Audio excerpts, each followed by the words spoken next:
Good morning, Ram Ram, જય દ્વારકાધીશ, જય મુરલીધર બધા મિત્રોને સ્વાગત છે ફરીથી નવા વ્લોગમાં. સવારના 8 વાગ્યા છે અને આપણે જીણકી મોટર 2ની સિંગલ ફેસની 2 હોર્સ પાવરની છેલ્લા 2 મહિનામાં ચોથી વાર કાઢવી પડી. તો સૌથી પહેલાં તો આપણે બોરમાં હતી, બરાબર.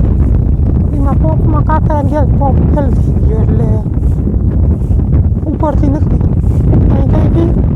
પછી પંપ બનાવીને પાછી બોરમાં નાખી એટલે પાણી થઈ ગયું. એટલે વળી પાછી કાઢી, પછી નાખી આપણે વાયુમાં પછી પાણી થઈ રહ્યું. પછી આપણે રાજસીભાઈની વાયુ ભરી હતી એટલે આ વાયુમાંથી કાઢીને વળી રાજસીભાઈની વાયુમાં નાખી. પછી રાજસીભાઈની વાયુમાંથી પાણી થઈ ગયું એટલે વળી એમાંથી કાઢી ફરી આપણે આ વાયુમાં નાખી. અને આ વાયુમાં આપણે પરમથી તમને દેખાડીને બોલાવું નીકળો રેન પાઇપ હાલતી હતી.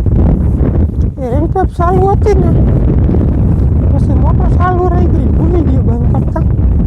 અને હું ગયો ગામમાં અને મોટર ચાલુ રહી ગઈ, લાઇટ ગઈ નહીં. એટલે લગભગ 3 કલાક આવેલી, 3 કલાક આવેલી. એમાં પાછળ આપણે પંપની રોટરું પ્લાસ્ટિકની આવે ને ખાલી એલી, એમાં રોટરું નવક રોટરું ભરી ગયું, ઓગળી ગયું. એટલે વળી કાલ કાઢી રોટરું હમી કરી અને ભેગા ભેગા ખીલ્લા હળી ગયા હતા, ખીલ્લા નાખી દીધા. હવે પાછો ટાણ ફિટ કરીને ઉતારી. એવડી જ છે મોટર. અને મહત્ત્વ છે આપણે પંપનું. પંપમાં 20 રોટર છે પ્લાસ્ટિકની, એટલે 280 ફૂટ સુધી પાણી એવું ને એવું કાઢે. આમ રેમતા હવા 300 ફૂટ જેવી છે, પણ પછી ઘટતું જાય, 280 ફૂટ સુધી પાણી ફૂલ આવે. એટલે રોટર છે ને રેન્જ વધારે છે રોટરમાં. નકર 12-13 રોટરું આવતા હોય, આમાં લગભગ 20 રોટરું છે. એમાં 9 તો કાલ બગડી જતા, 9 નવા નહીં કામ. બાકી તો પંપ આખો બનાવેલો હતો. તો વિડીયોમાં બનાવજો, ચેનલમાં નવા તો સબસ્ક્રાઈબ કરી લેજો. કરી હાંધા જોડા બધા ભેરા. મોટરનો વારો કાઢી લીધો ને આવારાનો. બેયનો નીકળી ગયો, અમારો મોટરનો. આ મોટરને કંઈ કરવા પણ ના હોય, 2-3 વર્ષ હોય. આ સેટ ખીલા હળી ગયા હતા, ત્યાં સુધી કાઢી નથી. ઓલે ફેર આ ખીલા બદલે, આજ ફેર કાઢી. આ 2 ખીલામાં થઈ જાય એવી મોટર. એટલે હું પાણી થઈ રહ્યું ને ઝટકા માર્યા, 2 તો તૂટી ગયા હતા. તો અમી બરાબર છે, નવું થતું આવે. તો હે ને આમાં ઘણો વજન આવે. એમાં તો એ પછી ભર્યું હાંધા બાંધા કરીને ભરી ના રે ને એ તો આમાં ચડાવ લે હું નળીમાં આમાં ચડાવ લેવું ને પછી હેલ્બું પડે જોઈન્ટ કરવું. કાલે આપણે કેમ ઉવેરો રગો પવામાં એ મોટી પંપ ચડાવી લઈ નળીમાં. પછી આ કેબલનો હાંધો કરી અને પંપ મોટરમાં ફિટ કરી લઉં પાણી ભરીને. અમે વિડીયો બંધ કરી હાંધા જોડા. અને આ બધા વાળા જોખમી વાવણા કર્યા હતા, પાછા કંઈ રેડા બેડા આવતા નથી. જો રેડા બેડા હજી જોખમી જ છે હજી. થોડાક રેડા ઝાપટા આવી જાય ને તો ઉગાવો આવી જાય. નકર મને નથી લાગતું એમાં ઉગાવો આવે એવું. આવીએ પણ 15-20% જેવું આવીએ ને એ ઉગીને હુકાળો આવી જાય એવું લાગે. રેડા ઝાપટા આવીએ હા છે જો રેડા ઝાપટા. વાતાવરણ સવાર સાંજ વાદળા ઉપડે આવી જાય તો સારું. નકર બધાને બી જાય ફેલ. મારે જવું જશું વાંધો ના આવ્યો, વાત રહી ગઈ ને. ઉગી ગઈ હવે શું થાય, ચેષ્ટા કરું છે જાણો કરવા લાગુ. હાલો કેબલનો સાંધો કરી લીધો, એકવાર ચેક કરી લઈ. ઉતારવી તો બપોર પછી અટાણે બાપુને જવું દોખીને દવા. અને મારે જવું કરશન કાકાની વખીલ નાખવા, એટલે મોડું થાય. અને પાણી બાણી આપણે કંઈ આગો બાગો છે નહીં, જે તાણે ઉતાર લઈ ખાલી ચેક કરી લઈ. લાઈટ છે ને એટલે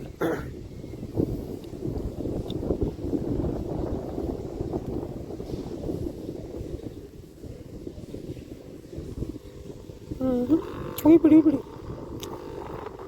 રેડી. ચાલો ચા પાણી પી ખાવાના ધંધે ઉપડી જાય. હાલો આપણે મોટરનું કામ મુલતવે રાખી અને કાલના વિડીયોમાં એક ભાઈની કમેન્ટ હતી કે BSFનો ડેમો કર્યો હતો ઈડની દવાનો, એનું રિઝલ્ટ કેવું મળ્યું તમે કીધું વહાણ આવી ગયું ટ્રેક્ટર લઈને જવું હતું ને તો આમ દેખાઈ ગઈ માંડવી. હાલ સંદીપને કહું જોઈ લઈ રિઝલ્ટ કેવું છે. આમાં સાઈટ હતી BSFની કઈ હતી દવા એવડી હિંગલી હતી, નામ તો કંઈક અજીબ હતું, ગપ્પા મારે હા પણ નામની ખબર નથી ભાઈ, વિડીયોમાં જે જોયું હોય એને ખબર હે. એક પંપની ડેમો કર્યો હતો એમાં ઈર બીર કંઈ છે નહીં પણ પોપટી છે, લીલી પોપટી. અને જો આ દૂરે જરાક થઈ ગયું ખોટું દૂર, આપણા વાયરની ટૂંકમાં સોઈટી નથી, પાણી તાઈ નથી આવીને એટલે આની કોઈ ઈર બીર કંઈ છે નહીં. હમણાં જાય હજી ઓલી બીજી દવા સાઈટી હતી હમણાં. આપણે માંડવી જોવાની છે, ડેડવા નથી જોવા. એ કંઈક ખોતરાડી ડેડવા કાઢે. આપણે થાય નહીં હવે, આપણે ઓરા જેવી ખાવાની મેળશે અહીંયા ને હાવ મેળે ત્યાંથી એમ થાય ને કોઈ છે નહીં થાય સળી આવવાનું. તો આપણે વાત કરતા હતા ઉની કોરા BSFની એક પંપની સાઈટ હતી, આની કોરા તો ખબર નહીં જી સાટતો હોય, પણ આમાં ખાખરી કે બહુ રજવારી જેની જીવાત છે એ તો આમાં દેખાય. સંદીપ જીવડી બહુ છે આમાં, જો આ ખાખરીનો દેખાય છે ઉપદ્રવ. પાનમાં સફેદ ટપકા થઈ ગયા અને નીચેના પાનમાં વધારે જીવાત જોવા મળે. જો આમાં ઝીણી ઝીણી થ્રીપ હોય કથેરી.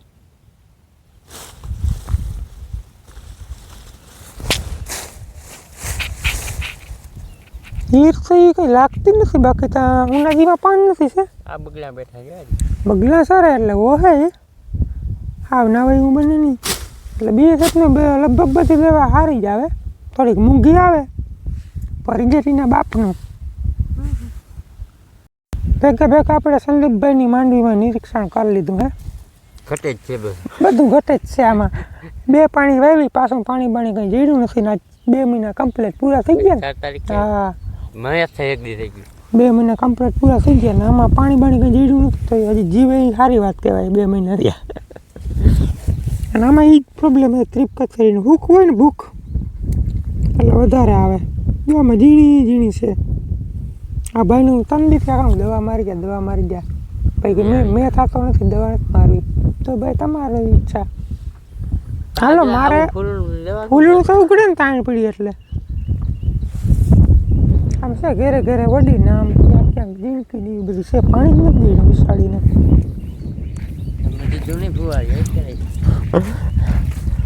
હાલો હવે હું જ્યાં વખીડમાં કહો. હાલો 10 વાગ્યા ને આપણે એક ઉથલ મારી લીધી હે કરશન કાકાને, જે 22 નંબર મગફળીનું વાવેતર હે. અને આપણે ધોખાવાળીથી લગભગ 15-20 દી વહેલું વાવેતર હે. હવે કંઈક માંડવી હે, 3જી વખત વખીડું હાલે હે. 28ની જારીએ વાવેતર છે ને 21ની આપણી છે, 7 ઇંચનો ગાળો રહીએ 2 રેમાનિયા વચ્ચે. આની પર આપણી માંડવી પાટલા ભૂતી ગયા પણ હવે પાણી ઘટે. એ કોઈ રીતે પૂરું થાય એમ છે નહીં પાણી વરસાદ વગર.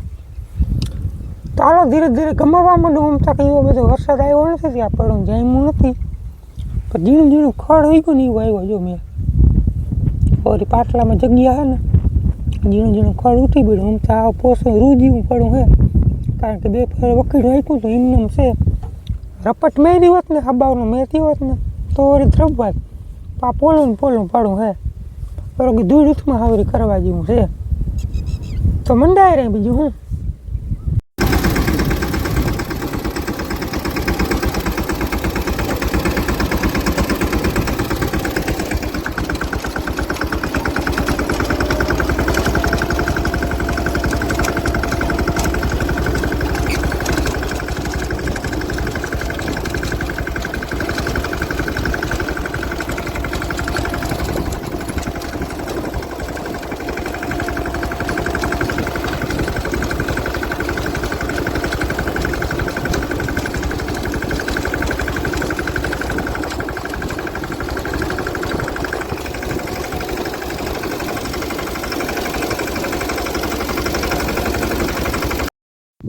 હાલો રૂંઢાના 3 વાગ્યા અને આપણે મોટર કમ્પ્લીટ ફિટ થઈ ગઈ છે.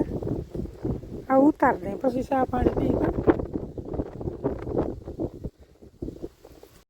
4 વાગ્યા હે મોટર ઉતારી અને ચાલુ કરી એટલે વરી ની 30 એમ્પિયર લઈએ ને ટ્રેક્ટરમાં ધુવાળા નીકળે એટલે નક્કી કંઈક ફોલ્ટ છે મોટરમાં પંચર હશે જીનું પછી બાપુ વયા ગયા ધોખાવાડીમાં આપણે બીજું પાણી અધૂર નહોતું ને બીજું પાણી હાલે છે એ પાણીવાળા વયા ગયા હવે કારીગર આવે ચેક કરે તો બરાબર હે ને મોટર શોર્ટ તો વળી પાછી કાઢવી જોઈએ એમ તમે બારે ચેક થઈ ગઈ રેડી આવી દીધી પાણીમાં ઉતારી ને એટલે એમ્પિયર ફૂલ લઈએ ને ટાટરમાં ધુવાળા નીકળે છે પણ ભાઈ આવે ચેક કરે તો પછી ખબર પડે કાઢવી જોઈએ કે નહીં હાલો 5:30 થયા છે મોટર આપણી એકદમ ચાલુ થઈ ગઈ કમ્પ્લીટ થોડીક કહેર છે પણ હવે જાતની ખબર પડે એક ડટ્ટો વધાર્યો ને ત્યાં ઉપડી અને હજી તો એ 5-7 એમ્પિયર વધારે લઈએ હવે ડટ્ટો કાઢી નાખો પણ સ્ટાર્ટિંગમાં નાખવો પડ્યો તો હવે જોવાય કેટલાક ધ્યાલે જરાક કહેર તો છે અને જો હવે રેન પાઇપમાં નથી સક્સેસ થતા આપણે ફુવારી હાયરમાં પાનમાં ડાયરકામાં વાટકીને ન્યા પડે 30-40% જ પાણી ઊંચું ઉડે બાકી બધું ન્યા પડી જાય પણ હવે આ કામ એટલું પાઈ લે હું જીમ તીમ કરીને કારણ કે અહીંયા ફુવારાને પછી નળિયામાં છે નહીં તાજી લાંબી હલાડો જેટલી એટલે જીમ તીમ કરીને એટલું પાઈ લે ને ઉની કોરા પછી આપણે જે 3 ફુવારા કનેક્ટ કર્યા ને એનાથી ઉડાડીએ પાણી જાજી વાત હાલે નહીં બધી લીલો રી ટાઈમ જાય એવું બધું છે તો બસ આજના વિડીયોમાં એટલે જ વિડીયો કેવો લાગ્યો કોમેન્ટમાં જણાવજો ચેનલમાં નવા તો સબસ્ક્રાઈબ કરી લેજો મળીએ નેક્સ્ટ વિડીયોમાં ત્યાં સુધી આવજો